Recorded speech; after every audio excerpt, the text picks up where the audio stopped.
Hey, there it goes. So, this is not live, this is recorded. It's just much easier for me to do it recorded like this. But I wanted to tell a little bit of a story, right? Because I can do whatever I want. It's my YouTube channels, right? I'm up. It's like 2:30 in the morning right now, and I'm normally up around this time doing my normal thing, editing after I get done streaming and everything.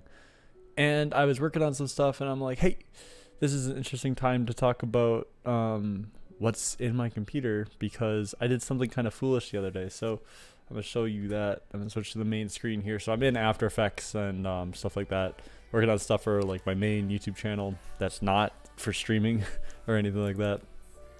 But here's what I have in my computer, right? So my gaming PC is an 8700K.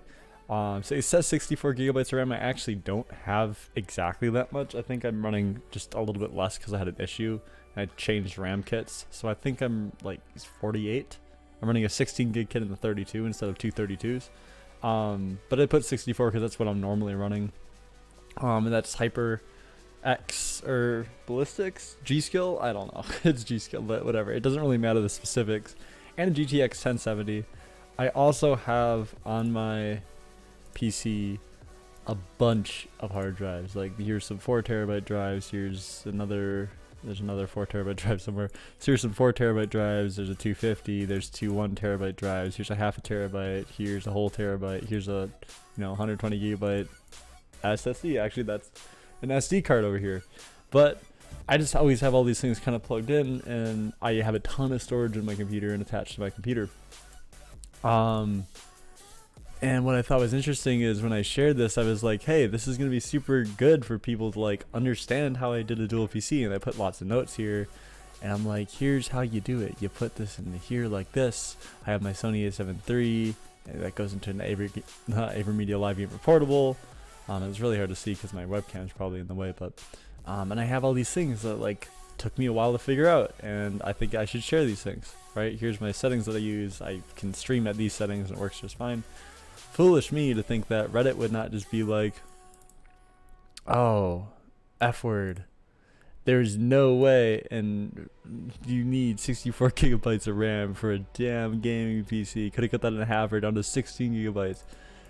We'll put something better, like a better GPU that drives games. I mean, just like my comment back to him. I said, okay, relax, guy. Why you need to drop the F bomb? But here's my rationale, not reading directly from my comment, about why I have what I have in my computer. So I have an 8700K. At the time, the two processors that I was going to be in the market for, or the couple processors, were like Intel i7s. I was coming from a 3770K.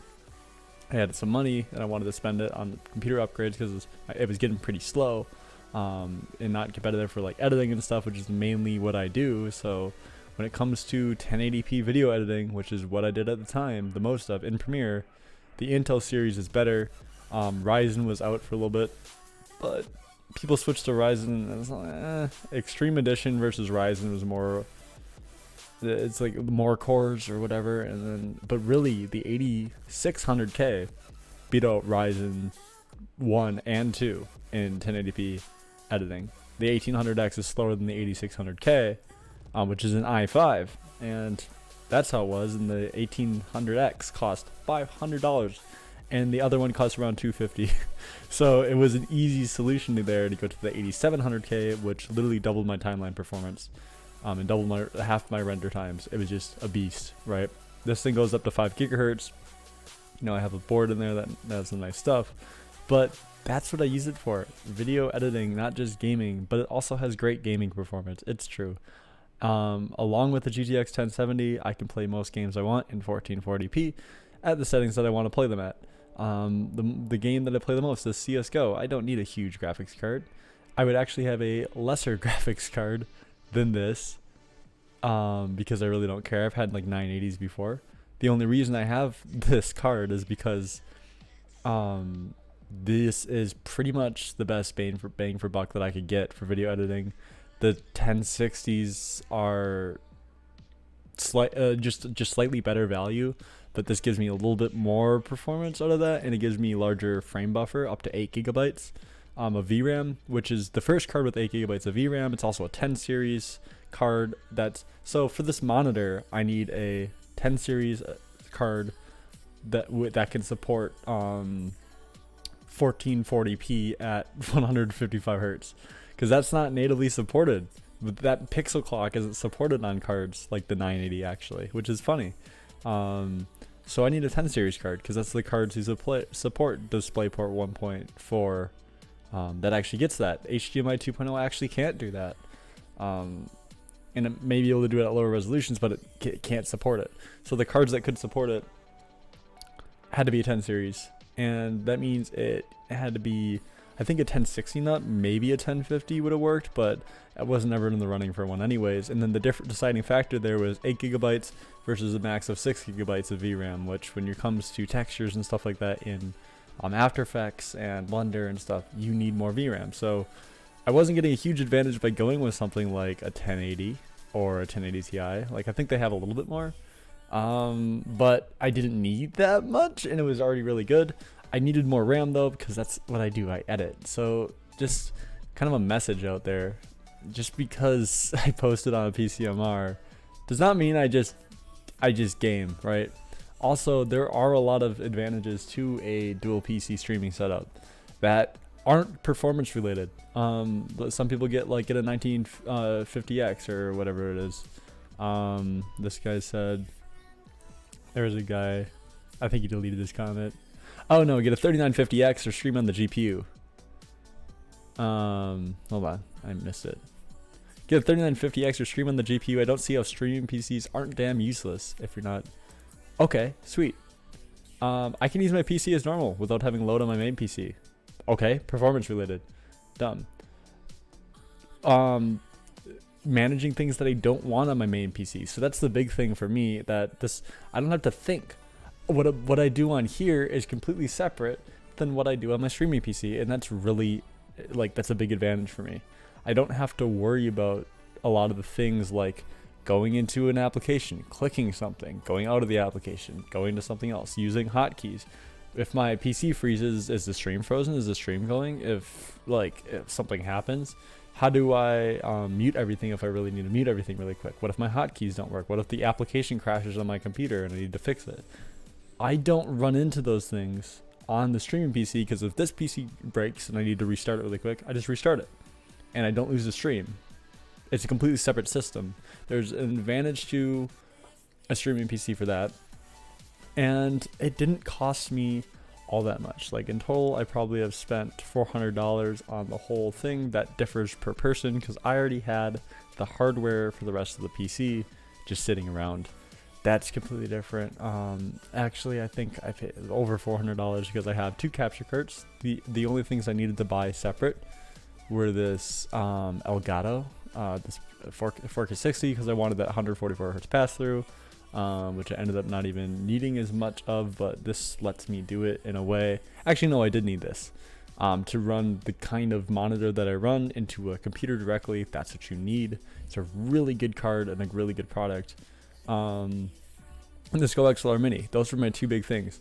All of this I was using anyways. I didn't buy all of this all at once, right? Hardly anyone does.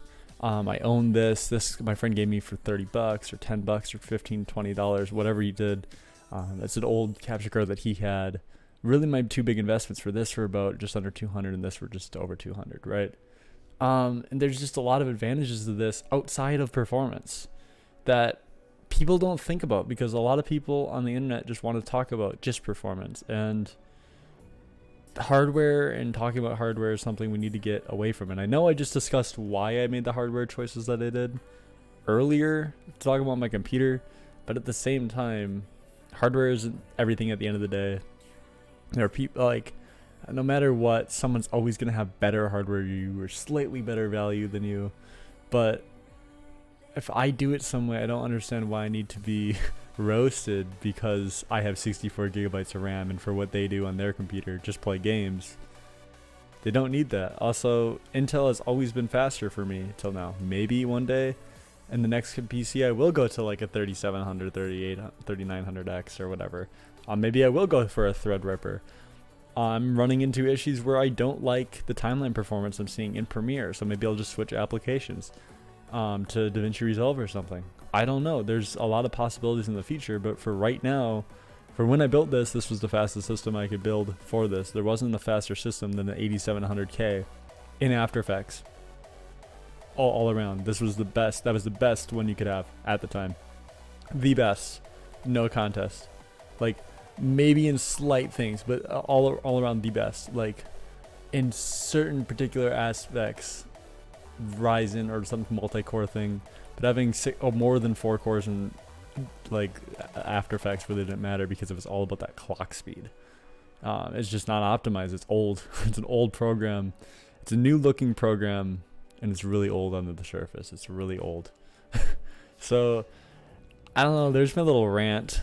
It's what I do, just to kind of talk about why I make the choices I do in my PC. Maybe I will get a 3950X, or is that what he said? A 3950X? How much does one of those guys cost? Where is that? If you want to read this comment, I'll link it. I'll link this down below. You can also dox my whole profile and see all the stupid things I put over on stuff over the year. Come on. 3950X. Or stream on the GPU. For one, a 3950X is $1,000. You can do all of this for under that price. Or stream on the GPU. I've streamed with the second GPU. It's not as good as the streaming PC. Like, I do like these 16 core processors that I'm looking at. 39, but I don't know if I would go with a 3950X. Maybe like a 3900X. Those are about $400. Those are probably really fast. And then I'll get a good board for it too. And I'll totally have a good time. And then maybe this will become my streaming PC, or maybe I'll sell this PC. I don't really know. I really don't care about other people's opinions on here. I just thought I'd share the rationale behind all these things and talk about some things that I think are kind of crazy right now. Like, I think it's kind of crazy, but you know, and when I said it was foolish, like, this is my old Flare 1080 FE. That's a cool gaming PC, right? I mean, but this was also a heck of a thing. I just got a really good deal on this card, and I actually sold this during the Ethereum craze. But what I said I was foolish, it was because I put this to PCMR thinking that I could help people, and I just got flamed. Not a single person asked me a good constructive comment. Not a single person was like, hey, thank you. They all flamed me. And that I think is funny. I mean, I just think it's goofy that I'm like, hey, I put it on here to help people. 77% upvoted. Someone downvoted, that means. There were some downvotes here. So feels bad, man. I didn't lose anything from this. I didn't lose any sleep or no issues from this. So anyways, that's all I wanted to talk about. I'm just going to upload this video raw. I don't really care. I just thought I'd put it out there on the internet. Why I have some starts. And I also want to do some videos where I just talk about some things. That's what I want the channel to kind of become. I want to become a voice on things. So if you like that, subscribe to the channel. My Twitch right here. Brad Slice. 2 E's though. And then someone has Brad Slice. I swear I will pay them to take that Twitch name. Like the Brad Slice Twitch name, I will get it one day, I promise. But for that, it is 2 a.m. I'm gonna finish these renders so I can go to sleep. And yeah, that's it.